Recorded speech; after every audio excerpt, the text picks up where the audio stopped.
Welcome to JW World News. My name is Vern. I'll be your host over the next bit here. And we are covering Watchtower Scandal Part 2. So if you haven't seen Watchtower Scandal, the previous video is just entitled Watchtower Scandal. And we got talking about an interesting fellow that Jehovah's Witnesses are using, Dr. Massimo Introvini. And he's an interesting character that runs a magazine called Bitter Winter, and we covered a bit about him in the last video. And if in case you haven't seen, I'll just this is the JW.org website. You can go right onto their website if this is your first time seeing this, in April 13, 2017, and it's regarding the Russia thing. So they brought him in right onto JW.org, and now I want to show you they've hired him. Now, for some of you, like me, who need glasses, let's put this on the big screen. And I'm even going to get rid of myself on here. And hopefully you can see that. Now, excuse me. Now, you notice it's an expert opinion. This is a PDF. If you want the PDF, just email us. Go onto our site, and on the About screen, you can find our email address. But this is an expert opinion by Holly Falk. I think I was mispronouncing her name on my last video. But excuse me, Holly, I apologize. I got caught up in the name somehow. But it's Holly Falk, in case you guys don't know. And she has some kind of a degree, college degree in Washington, working with religions and stuff like that. Quite a smart lady. If you go to the last video, I linked some of her videos. So she's working on this paper for the Jehovah's Witnesses, as well as Massimo Introvini. He's working on it, and Gordon Melton. Now, we're going to talk some more today about Gordon Melton and Massimo Introvini. Now, in case you guys haven't seen this paper, basically, it's a paper here. It says right at the beginning, we have been requested by the law firm of Mr. Shane Brady, representing the Christian Congregation of Jehovah's Witnesses in the Netherlands, to examine the report Sexual Abuse and Willingness to Report Within the Community of Jehovah's Witnesses, authored by Kees van die Broos Marie, and a bunch of names there. So it's quite a lengthy report. And what they're saying in section 2 here is, we are scholars of religion. And this is what they're saying. They specialized in the study of new religious movements and the minority religions, and members of the group New Religious Movements of the American Academy of Religion. And we have observed the Jehovah's Witnesses internationally for several decades. So I'm going to take this off the screen. And, I can take you right off like that. Now we go back to the Jehovah's Witness site. They have him right on their site. So when we talk about we show on our thumbnail that they're in bed together, they are. And if you're a Jehovah's Witness, and if you're contributing to the organization, a lot of your money is going to help this organization fight what's going on in the Netherlands because of what's happened in Norway, and it becomes a domino effect. So now we're going to look at what we were taught as Jehovah's Witnesses.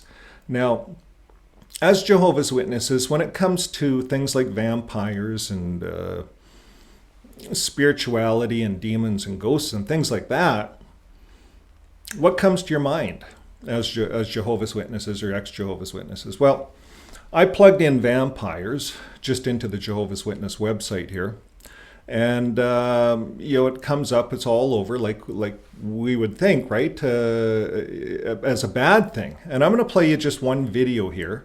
It comes right up in the beginning. Avoid entertainment that features spiritism, and we'll pull this up on the screen here. And I'm going to actually blow this up and play a bit of the movie. Here we go. It's right behind me.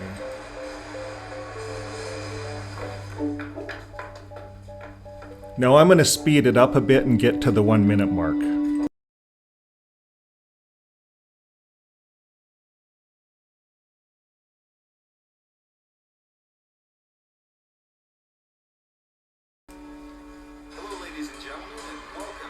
So basically, you know, it just brings a person through the day and then they're sitting down ready to watch TV at the end of the day. So here we are.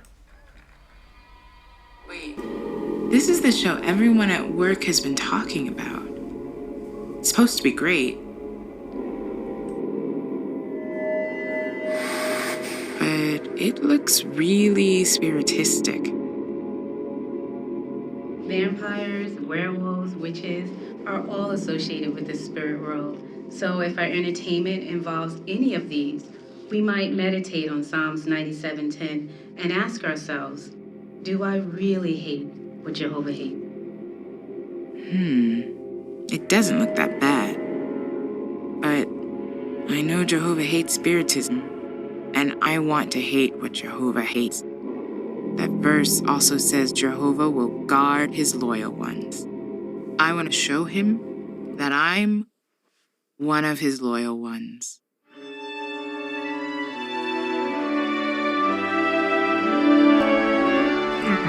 So that's kind of how it is. That's kind of how we were taught as Jehovah's Witnesses, is to avoid entertainment that has spiritism in it. And even to this day, I don't watch vampire movies and a lot of that kind of stuff. I think largely because I spent 30 years inside the Jehovah's Witness religion, and this is what we were taught. And then when I go to the Bible, and I'm going to use the Jehovah's Witness stuff today just because I want these videos to really appeal to the Jehovah's Witnesses and ex-Jehovah's Witnesses or the PMOs or whatever. But here in JW.org, Revelation of John, and we go down to 16 and verse 14, here's what we were taught, that they are in fact expressions inspired by demons. And they perform signs. And they go out to the kings of the entire inhabited earth to gather them together to the war of the great day of the God of the Almighty. So when we look at what's going on with spiritism and that, well, I haven't looked a lot into it, so I'm not an expert on it. But the Bible, I've read this a lot. They are in fact expressions inspired by demons, and they perform signs, and they go out to the kings of the earth. Now, when I read that legal report, that PDF that we just looked at, that's going to Norway that's what I think that stuff is. I think it's inspired by demons and perform signs, and they're going out to the kings of the earth. So here's this Massimo, who's working for the Jehovah's Witnesses, Dr. Massimo Intervini. He's working for the Jehovah's Witnesses, wrote this paper. I think it's expressions of demons. And why do I say that? Well, the subscribers helped me out a lot because I did the last video and I got a lot of comments back on this guy. And so I looked a little further on Wikipedia here. And if you go down to the bottom, it's quite very clear. He was the Italian director of the Transylvania Society of Draculas, which included the leading academic scholars in the field of literary and historical study of vampire myth. In 1997, this is Melton here. I'm going to pull him up a little higher so you can see him above my head there, maybe. Here he is. Melton. There he is. Gordon Melton. I'm kind of in the way. Anyways, we had him on our last video. Gordon Melton. He's a historian. And he's also in with him, and they organized together, and they each run different parts of the Vampire Association. In fact, right here, it talks a bit about it in this article, the Transylvania Society of Dracula. It's a big thing, I guess. Transylvania, it says they emerged at the end of the 90s, the largest vampire interest organization in the whole world. It was founded by a group of writers. And here it lists during that conference, they had this big conference, the American Canadian chapter were established by J. Gordon Melton and Elizabeth Miller, respectively. And a short time later, an Italian chapter was founded by Massimo Intravini. Each is a scholar in vampire studies and the author of multiple titles in the field. So these guys are doctors in vampire study. They really know the vampires. So when I look at what I was taught, on this video we watched in the scriptures, we watched this video here of this lady watching TV, this sister watching TV. This is what I was taught by Jehovah's Witnesses. Yet they are in bed with the Watchtower hires a This is another article. It's all over the internet. Watchtower hires Satanism author and Dracula Society member Massimo Intravini to defend them in the Dutch CSA. So it says, it goes on to talk about this, how the Watchtower is in bed with Dracula kind of stuff, eh? So what do you think of that? That's the first part. That's all I got to say on that. It looks very scandalous to me. Now, the next thing that we're going to talk about is Philip Brunley. Now, I'm just gonna make myself a little smaller in the screen here, and that's easy to do, so you guys can see more of the screen. And here we go, Philip Brumley. Now, if you don't know who Philip Brumley is, this is well known that he had to pay out. He's the Watchtower lawyer, the head lawyer of the Watchtower. So just type him into the internet. And anyways, in the Montana case, he was caught lying intentionally, an intentional effort to deceive. He was charged $150,000. He was fined. He had to pay it. And it really made the Watchtower look bad. Really made them look bad. Basically, in a nutshell, he was trying to say to the court that the Watchtower has nothing to do with all these congregations. All these congregations work independently, and the Watchtower is just a printing company. And they have all these separate little companies. So they're trying to hide behind shell companies, but the courts would not allow it. And the plaintiffs, the victims, are the ones that had to sue him for lying. So good on the victims, and this is all coming out. So now what does the Watchtower do? Well, the Watchtower gets into bed with this guy, Matthew H. Haverstick. Do you guys know who he is? This guy, you can research him. He is the Catholic's lawyer. This is the Catholic Church's lawyer. He represents the diocese on the jury report in Pennsylvania. So we're going to look at this. This is a 4-minute listen in, and I'm going to get out of the picture, but I'm going to scroll down. I can stay down. I'll stay on here. We'll scroll down as they have this discussion. So I'm going to make sure I got the desktop audio on. I do. And earlier this week, a Pennsylvania grand jury released a report. It detailed the results of an investigation into the sexual abuse of children by Roman Catholic priests in 6 of the state's dioceses. The report found that more than 300 priests had abused children, and there were credible accusations by more than 1,000 victims. Matt Haverstick is counsel for 2 of the dioceses included in the report, Harrisburg and Greensburg, and he joins us on the phone from suburban Philadelphia. Thank you for joining us, Mr. Haverstick. Good morning. Nice to talk to you. This report was appalling. We read about children being raped, molested, passed around by predator priests.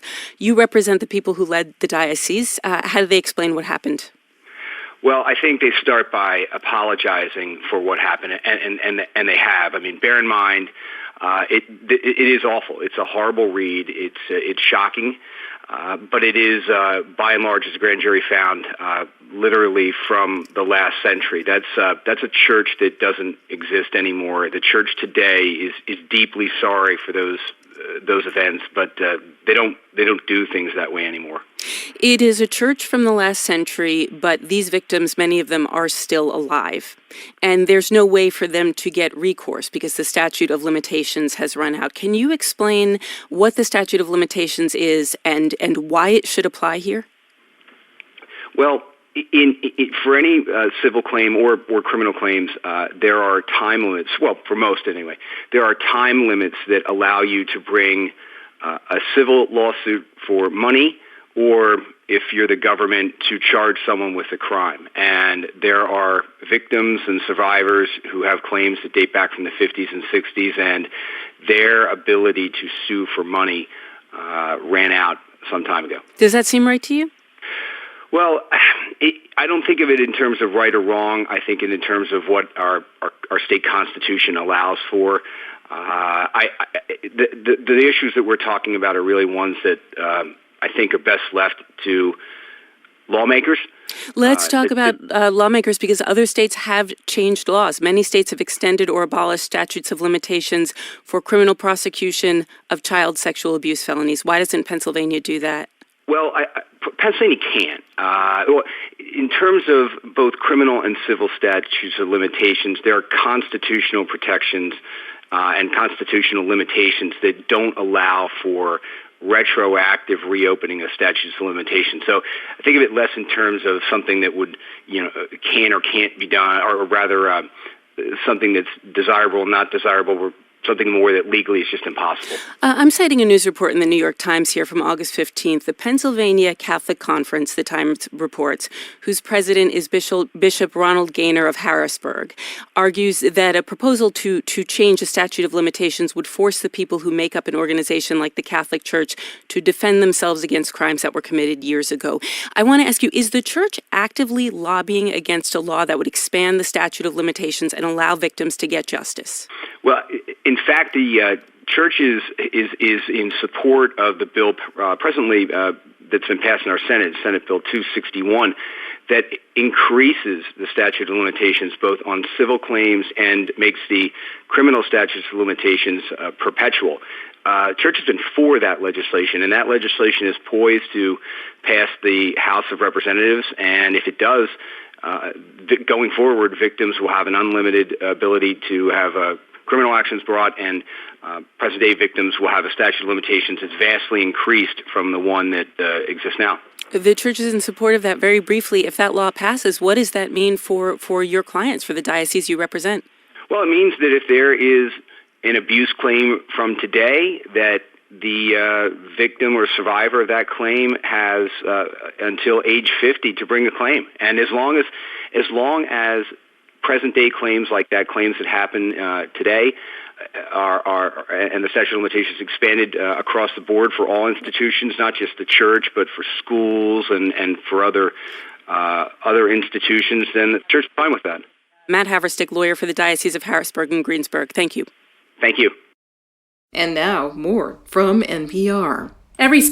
Okay, so now you guys kind of have a bit of that inside story.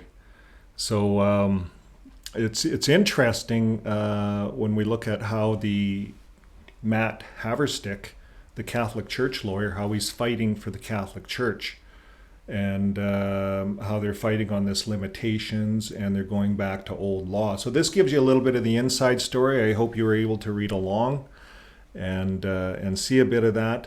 Now, for those of you that are Jehovah's Witnesses and that perhaps aren't sure where you guys stand, well, here it says, right in the Denver Post, attorney Matt Haverstick confirmed recently that his law firm is representing Jehovah's Witnesses congregations around Pennsylvania on unspecified matters that are very active right now. So this is what's happened. Jehovah's Witnesses have went outside, and they have now went to the Catholic Church lawyer. So you could go on and listen to this whole article. It's about, this is an ex-Jehovah's Witness in the picture, and his name is Martin Haw. And he's now working with the Crown Prosecutor on, and that's Michelle Henry. So if you're following all of this, all of these faces become very familiar. Now, for many of us, we're wondering, well, how is Matt Haverstick doing? And what's going to happen? So there's two parts to the program here. I just want to finish up with this on the legal aspect, and then we're going to move into some JW stuff on Greber, who Greber was, and some of the spiritistic stuff in their Bible translation. And then we're going to close the program. But what I want to do show you is on the next screen is that the Detroit News, and I'll just read this, another Catholic diocese seeks bankruptcy after abuse deals.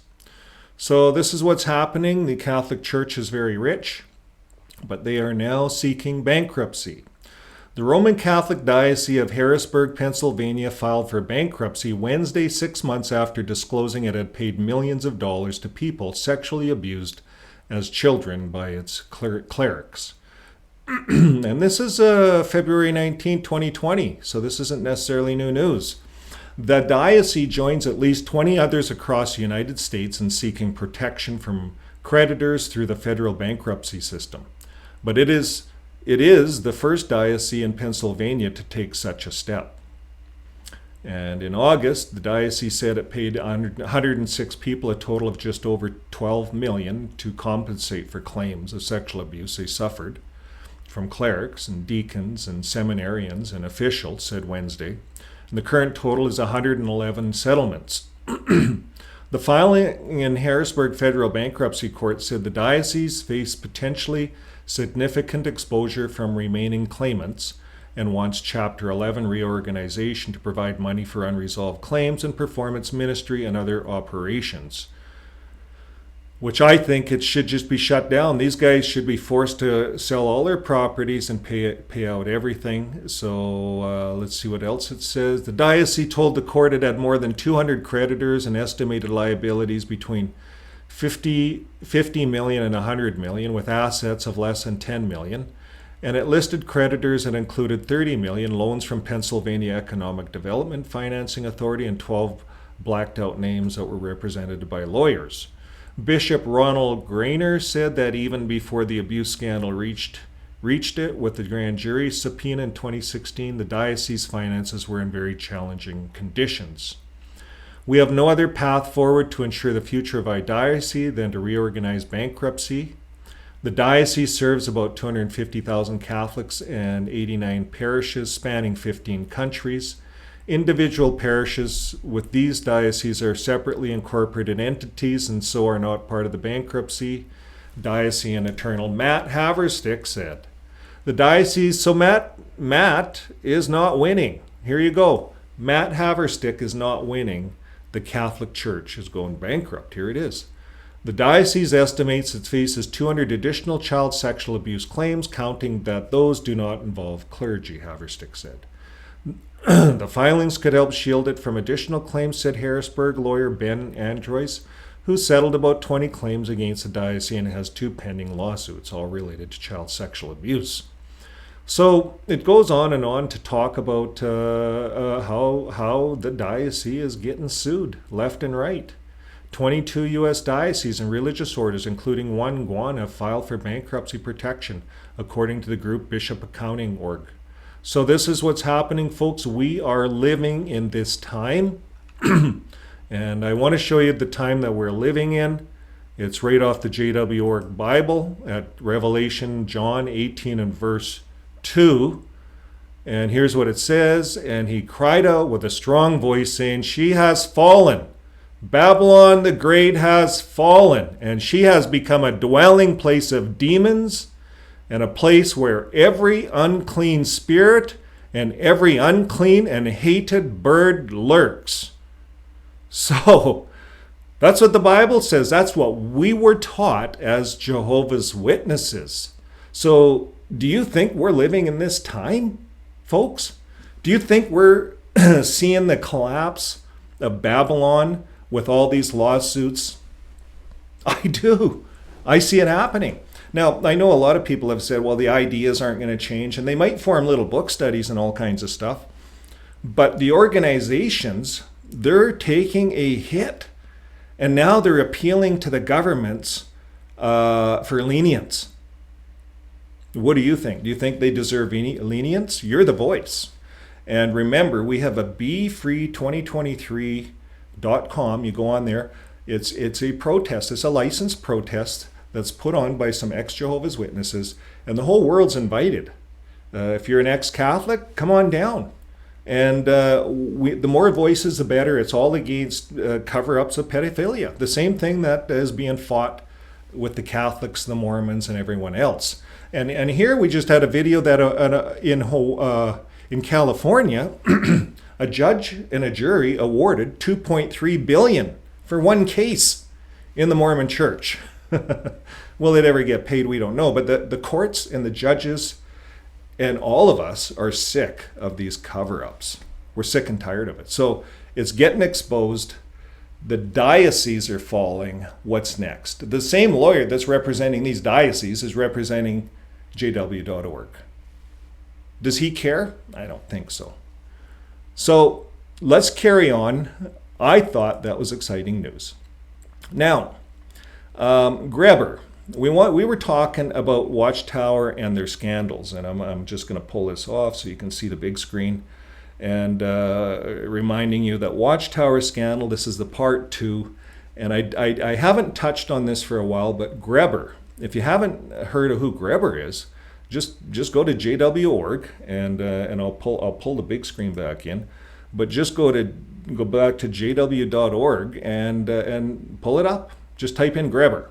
Now, Greber is an interesting individual, and Greber says when Jesus died, the earth quaked and the rocks were shattered. So this is the whole thing in Matthew, when the earth was overturned, and so on and so forth, and when Jesus just died. So we were taught as Jehovah's Witnesses, and how their Bible reads is the graves were just overturned. That's it. But a lot of other translations I've learned read quite differently. They read that people actually got up, walked into the town, and as a result, a lot of the Romans became believers. I mean, it's no doubt that Jesus had that power. He was raising people from the dead. He was miraculously making food. He was curing people of leprosy and kicking the demons out of people. So Jesus had power, and when he died, there was a demonstration of his power right there. There was a resurrection, and that makes the fact true that the guy next to him that said, he said, "You'll see me in paradise. This day you'll see me in paradise, this day." So that day Jesus died, bang, people were resurrected. And that's what every other Bible says, but Greber says not. And what I found interesting is if you go to the Jehovah's Witness website on Greber and look up the first article in 1976. That's where it comes up. Greber right here, talking about the earth quaked and the rock shattered and that whole thing that we talked about. Well, they like how Greber talked about it. So they went with that. And that was when Fred and Ray Franz were into the whole thing. And Ray left. They were like, opposites, these brothers. Cain and Abel. And Ray, he left. He's a good brother. He left the organization. And Fred, he stayed in there. He was prideful and haughty. And if he didn't have the answers, and he wanted to make this 1914 work, but that messed it up. This part of the Bible messes it up. So he went to Greber. Now, later he died and everyone died. And later on, the Watchtower came out with this article because people started to question the Watchtower. And it came out in question from the readers. Why in recent years has the Watchtower not made use of the translation by the former Catholic priest Johannes Greber? And it gets right into it, and it says, but as indicated in the foreword to the 1980 edition, Johannes Greber, this translation relied on God's spirit world to clarify for him how he should translate different passages. And it is stated that his wife, a medium of God's spirit world, his wife was a medium of God's spirit world. She was a spirit medium. It says she was often instrumental in conveying the correct answers from God's messengers to Pastor Greber. So here this woman consulted the spirits, and she gave Greber the information he needed to translate and make the Bible. And that's what the Watchtower agrees. The Watchtower wrote this stuff. This is from the Watchtower. But the Watchtower says here, nothing is lost. We're not going to change how we wrote the New Testament. It's all accurate. But, But they're acknowledging this. You can't acknowledge fact, you see. So here Greber is a spirit medium, and he has this twisted view, an alternate view on what happened when Jesus died. So do your own research. Now I'm going to move on. Westcott and Hort.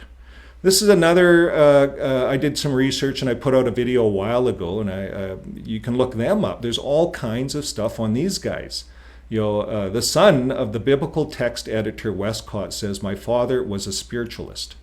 So it's all over. Writings that his father had a lifelong faith in, for a lack of a better name, one must call spiritualism. The son of the famed biblical Greek text editor Westcott admits to considerable public alarm at his father's activity.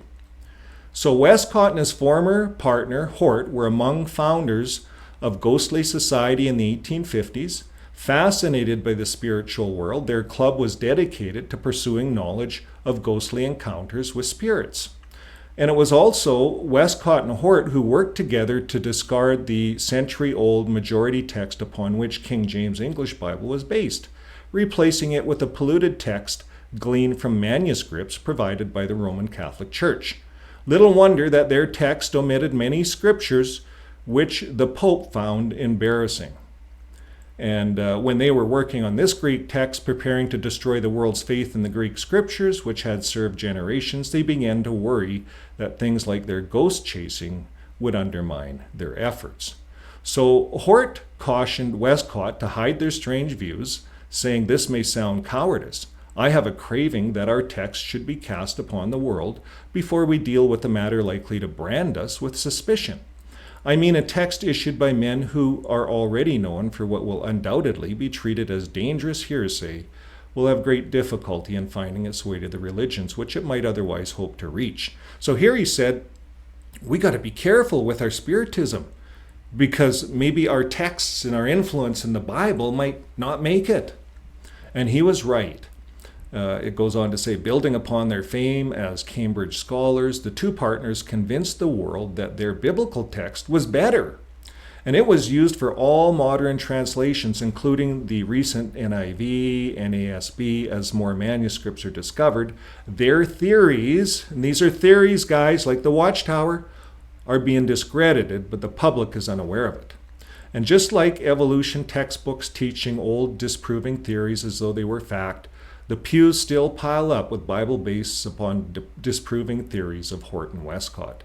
And in her thorough book, The New Age Bible Versions, educator Gail Riplinger peels away layer by ghostly layer from the Hort and Westcott myth, showing that the Bibles they influenced are setting us up for one world religion. There you go, folks, based upon the principles of the occult New Age. And Hort and Westcott would have been proud. So what kind of church is being produced by these new Bibles? Perhaps it can be best he describes in Westcott's own words. There was a time when it was usual to draw a sharp line between religious and worldly things, he wrote, and that time has happily gone by. So Riplinger provides us with a powerful call to return to the only Bible available today, which is based upon text proven true through history, the King James Bible. And you won't find more evidence anywhere. So there you have it. There's the rest of that story. And I want to show you what Jehovah's Witnesses say about Westcott and Hort. Here's what they say in their glossary. They say this text was consulted. So they talk about Westcott and Hort in a very positive way. And they say that their texts were consulted in preparing the 2013 version. And that's, in case you haven't seen it, that's this version, this silver sword, they call it. And that's what they've used in preparing that. So that gives you another side of the story. This is just information that we do research on. It's not only from one place. I actually like to do research in a couple places. So I'll show you another piece of research, and it's a hell of a long article I read today. Here it is. Christian Publishing House blog. Apologetic Defense of Faith, the Bible, and Christianity. So these guys they write a lot of Bibles, write a lot of books. They talk about these two guys, Westcott and Hort, and they go all on, talk about all his books. They talk about their masterpieces, and there's a whole pile of stuff on this. Mostly lots of books being written of that time. And so we get right to the bottom. I like to go to the bottom of everything. Lots of books. But let's go up to the writing, right up here. It's big business, the Bible? Right here. The final conclusion here is simple. Westcott and Hort had some missteps spiritually as young men. That's how they summed it up. Westcott and Hort had some missteps spiritually as young men. They admit it. Like no one can deny history. This is the thing. And we have the internet, and there's too much out there. There's kids. I read to you the Westcott's grandchild wrote about how he wrote about him. You'd think the kids, the family, had known a lot about their grandfathers. This kid knows a lot. So anyways, even this Christian publishing house that makes billions or millions of dollars off publishing books and Bibles, and probably they use Westcott and Hort all over the place. They even admit that they had some missteps spiritually as young men, and they were not perfect as to their beliefs as young men. But folks, that's where you learn everything. From ages 1 to 7, you learn to speak, and from ages 7 to 14, you learn a lot, and from 14 to 21, you learn a whole hell of a lot. And if you're out ghost hunting and searching Dracula and things like that, that's what the Watchtower is using for their experts in the Bible. Now they're using this Massimo, Dr. Massimo Intravini. He's their Dracula expert. What are vampires about? It's about blood. There's been some people online talking about Jehovah's Witnesses and their blood doctrine, and now they're consulting a vampire experts, because Milton's an expert as well. So this makes me shake my head in the time we're living. And I have to come back to when I see the Diocese are falling, they're crumbling, right? They're going bankrupt. It's all over the news. This is not false news. You can read this in multiple papers. And when I look at what the scriptures say in Revelation, where are we? We're just going to close with that because I like it. And he cried out with a strong voice, saying, "She has fallen. Babylon the Great has fallen, and she has become a dwelling place of demons, a place where every unclean spirit is, and every unclean and hated bird lurks." What I'm reading here today is the works of Babylon, demon-inspired. Well, that's all I have to say for today, folks. I'm going to pull myself off the big screen, and we are going to say goodbye. So until next time, keep living your life with love.